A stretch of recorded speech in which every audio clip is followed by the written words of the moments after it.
With defense in such disarray, the San Jose Sharks goaltending is in kind of an odd spot, and with a newcomer incoming, things are kind of shaken up a little bit.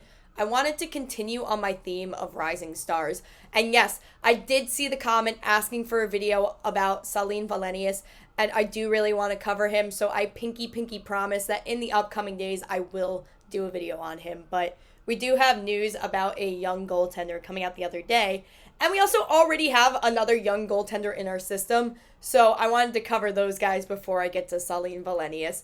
And our defense was so bad this past season, that it actually kind of made it a little bit difficult to assess goaltending. So there's a lot to look at here. But before I get too into it, I just want to remind you guys that we're still on Twitter, and our handle is still at Sharks Digest, and we're still there to give you the latest news, trades, reports, and rumors about the San Jose Sharks. We can't always hop on a video, but we can always send out a tweet. Plus, it's just another way to chat with you guys, and we love doing that. So give us a follow and a shout at Sharks Digest on Twitter. Now, I want to start with our 24-year-old, 6'3", but still tiny, 179-pound, Russian goaltender Yaroslav Askarov. So let's back up to the very beginning of his pro career.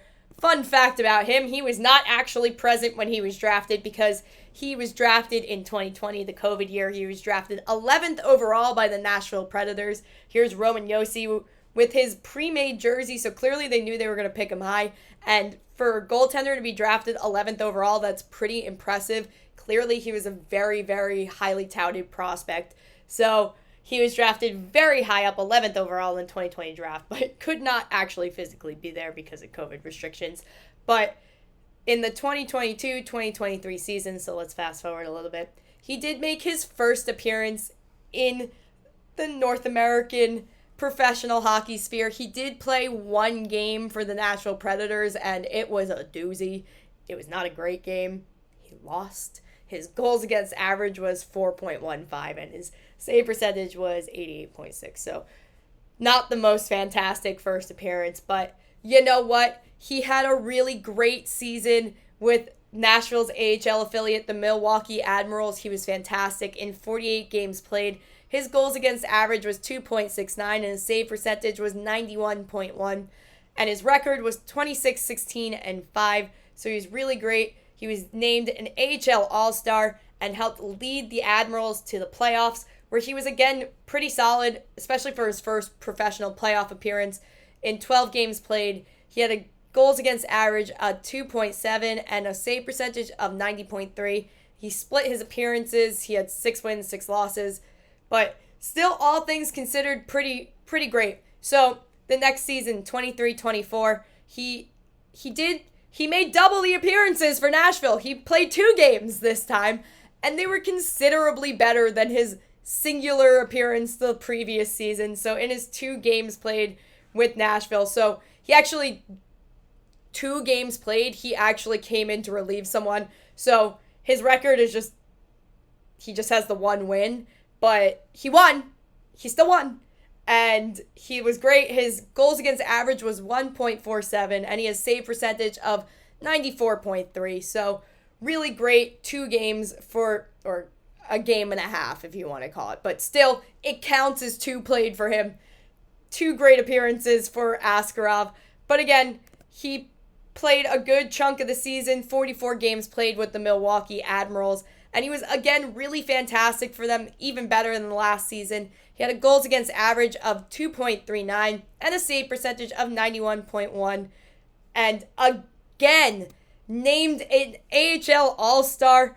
He helped lead the Admirals to playoffs because his record during the regular season was 30-13-1, so he's really great. He led them to the playoffs. He not as good in the playoffs this time, honestly. In 5 games played, his goals against average was 3.25 and his save percentage was 88.2. He had a record 2-3-0, but he was still good enough, again, to be named an AHL All-Star for the 2nd year in a row and named to the AHL Top Prospects team. But in the August of 2024, the Predators decided to trade him. San Jose gave up forward David Edstrom and goalie Magnus Krona and a conditional first-round 2025 pick in exchange for Yaroslav Askarov. So we finally got him in a Sharks sweater. And in the 24-25 season, when he first came to the Sharks, his first season with the Sharks, he played 13 games, but the Sharks were honestly in a really tough spot back then, and he was okay. All things considered, could have been worse. His goals against average was 3.1, and his save percentage was, again, could have been worse, 89.6. We could round that up to 90. His record was 4-6-2, but he did play a good amount of time with the Barracuda. He had 22 games played with the Barracuda that season. He had a goals against average of 2.45, so really great, and a really great save percentage of 92.3. His record was 11-9-2. And again, he third year in a row named an AHL All-Star. Unbelievable. 3 consecutive AHL All-Star game appearances by Yaroslav Askarov. Again, 22 games played, goals against average of 2.45, and a save percentage of 92.3.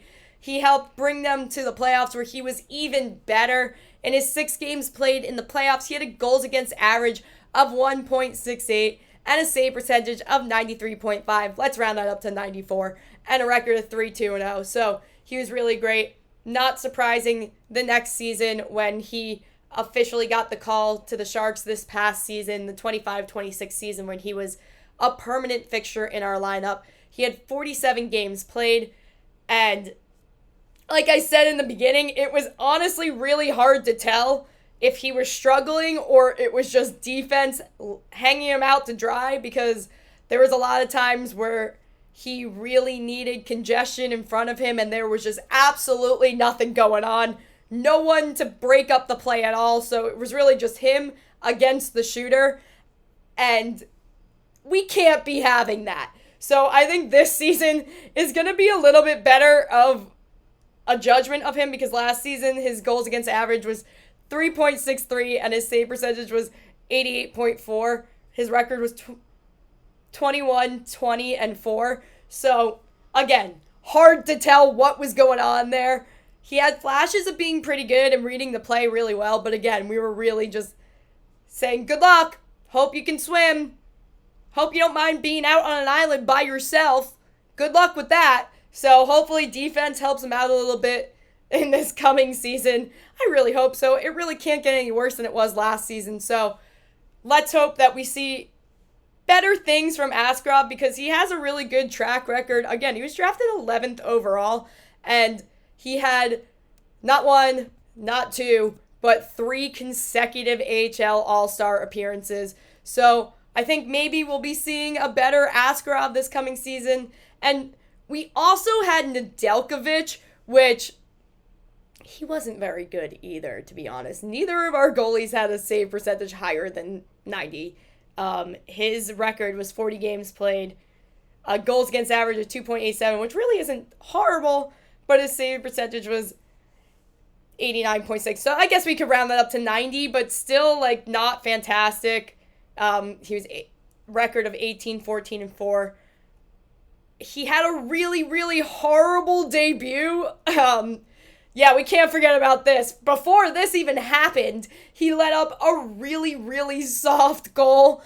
It wasn't even a shot attempt. It was just dumping it into the zone, and it just went bloop right into the net. And then he got a little overzealous here in overtime. And at first it was like, whoa, that's kind of cool. Then it was like, oh no, because they basically scored an empty net right after that. So Nedeljkovic wasn't fantastic. He wasn't horrible. He really wasn't. And neither was Askarov. Again, a big part of what made our goaltending a little bit iffy was the fact that our defense was so bad.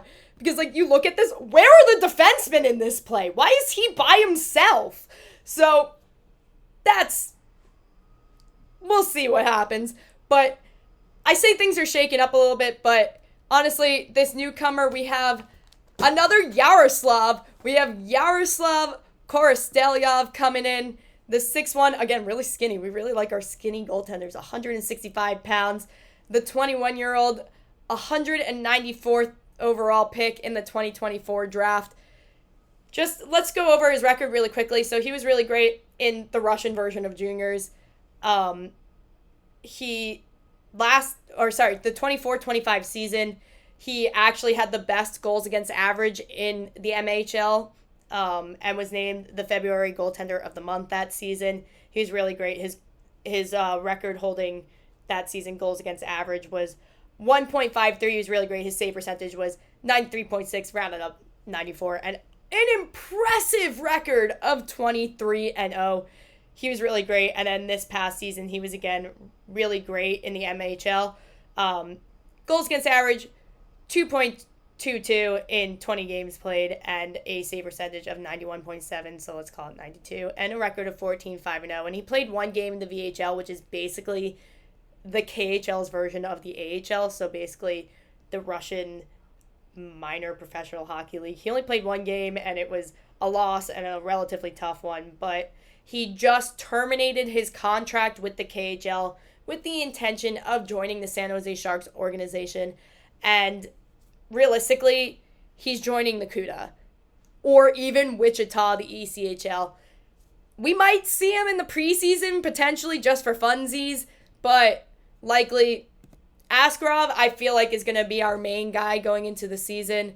But, it's just something to keep our eye out for. It's fun to have a pretty talented young goaltender coming in. And again, he's another hidden gem. He's had a great track record, and he was drafted really, really, really, really late. So something to look out for here. Again, it shakes it up to an extent that we got two Yaroslavs and we got two young goaltenders, and maybe we see some competition, or maybe everything stays the same. It's hard to say, but it is something to look out for.